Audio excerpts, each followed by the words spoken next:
Rabbit still hadn't decided what to do about Gwynn. He had this idea of asking God to make up his mind for him. He'd strike a deal.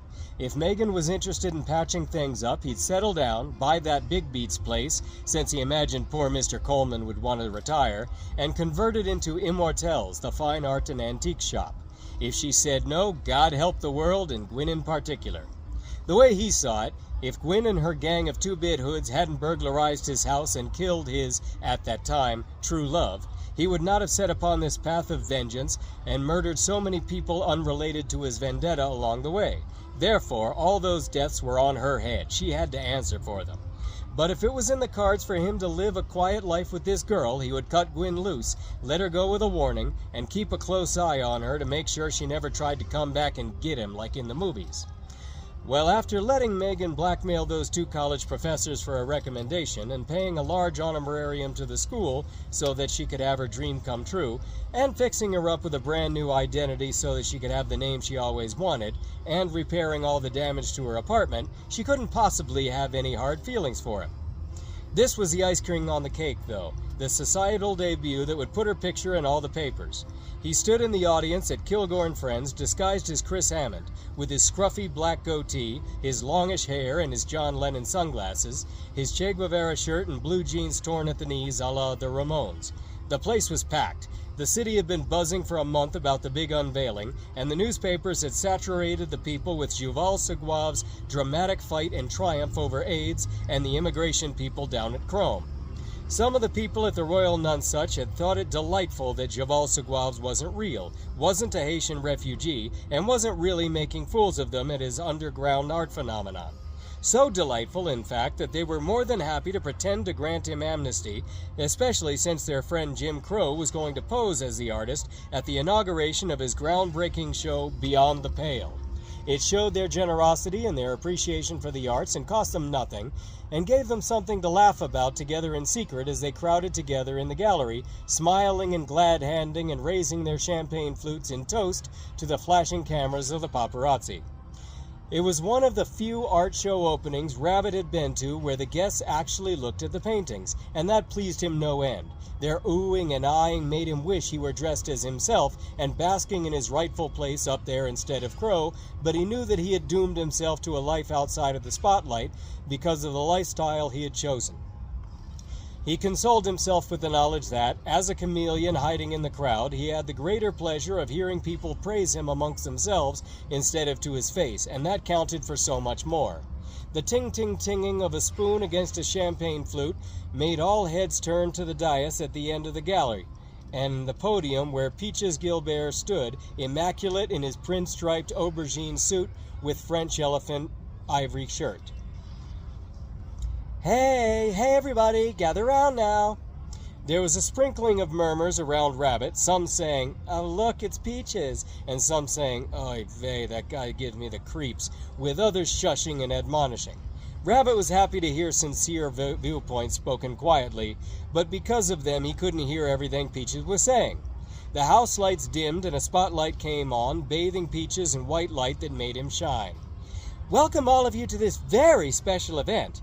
As you all know, Vincy and I have been honored for almost 9 years to represent some of the best artists. Part of what he said was garbled here, but Rabbit knew it for a bunch of fluff, so it didn't matter. He went blah blah blibbity blah for another 2 minutes, and then Rabbit's ears perked up. A most remarkable young woman. She'll be challenging the minds of the students at our university this year with her revolutionary class, History in Context. Please give a warm welcome to the beautiful Professor Ashley McLaughlin. The people applauded as a very attractive young woman, too young to be a professor, but who knows, stepped away from her little clique with her glass of red and came toward the dais, beaming. Peaches was clapping with his bony hands cupped so they made more noise, and the rings and bracelets he wore sparkled in the light as he backed up to give her room at the podium.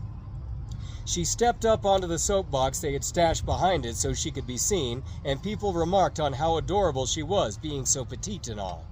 Her auburn hair was shoulder length, and had been square layered by a stylist who knew what she was doing. There was a passing resemblance to the model in that much talked about new painting by the featured artist, but not really enough to remark upon. She wore a stunning Sauvignon Blanc Marquesa Grecian goddess chiffon halter gown with chanterelle accents and new next season's Manolo Blahniks, all of which have been duly noted by the reporters on the scene. Enola, who had toned down her own beauty to keep herself from stealing Professor McLaughlin's thunder, stood off to one side listening to the people's comments and was pleased. She had spent a lot of time with Megan on Worth Avenue in Palm Beach and at her salon in Coquina, coming up with the debut ensemble and hairstyle, and was now being paid back in praise the same way Rabbit was. Her protege was a success. "Thank you all very much. You're far too kind," Professor McLaughlin said. She didn't appear nervous, but Rabbit could tell that she was putting on a brave face. "Ladies and gentlemen, it is a pleasure and indeed an honor to introduce the artist who has been a source of inspiration to us all. He left the abject poverty of his homeland on a flimsy raft made of trees he cut down with a machete, and some rope from a decorative life preserver he stole from the side of a yacht, and he braved the treacherous waters of the Caribbean with nothing but faith to guide him. When he landed in Miami, all odds were against him. He was unwashed, unfed, and unknown, but hope gave him courage. He got odd jobs to build up enough capital to invest in art supplies, and he gained fame painting portraits on the sidewalk in Coconut Grove. Because of his undocumented transient status, he had to keep himself under the radar, but in the underground of the art world, news travels fast. Kept in hiding to avoid deportation, he worked hard, and now his paintings hang in private collections in France, Japan, Liechtenstein, and all over the United States. He has become a beacon of hope for people of color and guest immigrants, and an icon of the American dream.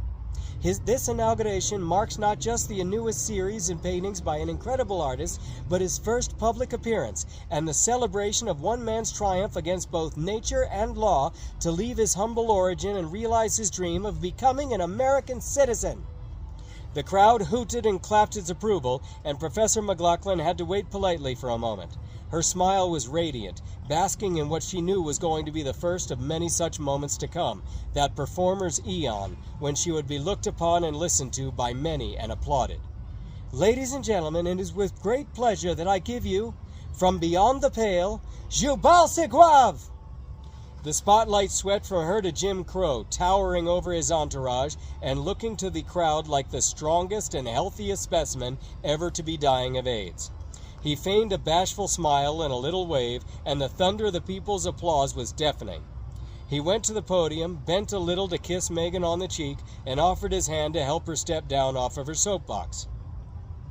They had been completely unprepared for the wild cheers of the crowd, expecting at most a polite moment of clapping, but in that moment Crow represented the satisfaction of the guest's dearest wish, the triumph of the faithful against terrible odds, and that triumph happening in their presence on a gala night made them somehow feel part of it. Megan left the spotlight feeling exhilarated, but also a bit relieved to have survived her first 15 minutes of fame. When the house lights came back on and the party resumed, there'd be time enough to enjoy the people's attention, but right now she needed a moment of peace to rally herself. Even though she felt 100 pairs of eyes on her at that moment, she felt the pressure of one in particular, and turned to look in the crowd. There she saw him, the one face that did not turn to watch Seguave, looking at her with adoration. At first she didn't recognize him with the longish black hair and the shabby outfit, but then it hit her. There he was. Somebody different every time, but always there. And he was behind every change in her life, not her. Every new exciting step she took was on a road paved by him.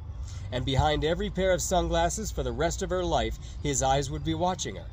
She swallowed and turned back to the guest of honor, clapping with her hands cupped like Peaches had, and shouting, "Woo!" Behind the podium, Jim Crow smiled down on the crowd and politely waited for them to settle down. The next day, Rabbit went to her with 100,000 things to say in his head. Today would be the day that decided everything. Would he hang up his gloves and settle down, or take his revenge on the world? Would he let Gwynn go or torture her to death? Good or evil? Back up or dive off? She couldn't possibly not take him back, he thought, not after last night. He knocked on the door of her new place, watched her shadow darken the space underneath it. Watched the tiny pinpoint of light in the peephole get blotted out, and waited. He waited what felt like eons, watching the peephole and then closing his eyes, willing the door to open. He saw that dancing glitter in the darkness and swayed on his feet, opened his eyes again, looking at that peephole, beseeching. Another long moment, and just as his heart began to break, the light reappeared in the peephole, her head moving away from it, and he heard the clicks of the locks coming undone. He came back to life, his back straightening, his spirits lifting. The door opened and bathed him in light from the windows inside. She looked more beautiful than he'd ever seen her, more beautiful than that first night at the Heathers. Her hair was in its natural color, and she'd gotten some more stylish glasses. She was dressing better, like a girl for a change, and what's more, like an A-lister. Enola had been coaching her well. The look in her eyes froze him, though, and every possible thing he could have said to her evaporated into nothing. She folded her arms across her chest, leaned her shoulder against the door jamb, and raised her eyebrows at him. He couldn't make his mouth work. Come on, God, he thought. Make it happen. But he couldn't speak. Megan nodded, cleared her throat, and stood up straight. Word of advice. Next time you're about to shoot someone, just go ahead and shoot him. Don't let him piss you off into making a mistake, because he might have a grenade to stuff in your pants. He stared at her. She nodded again, looked down, backed up, and closed the door.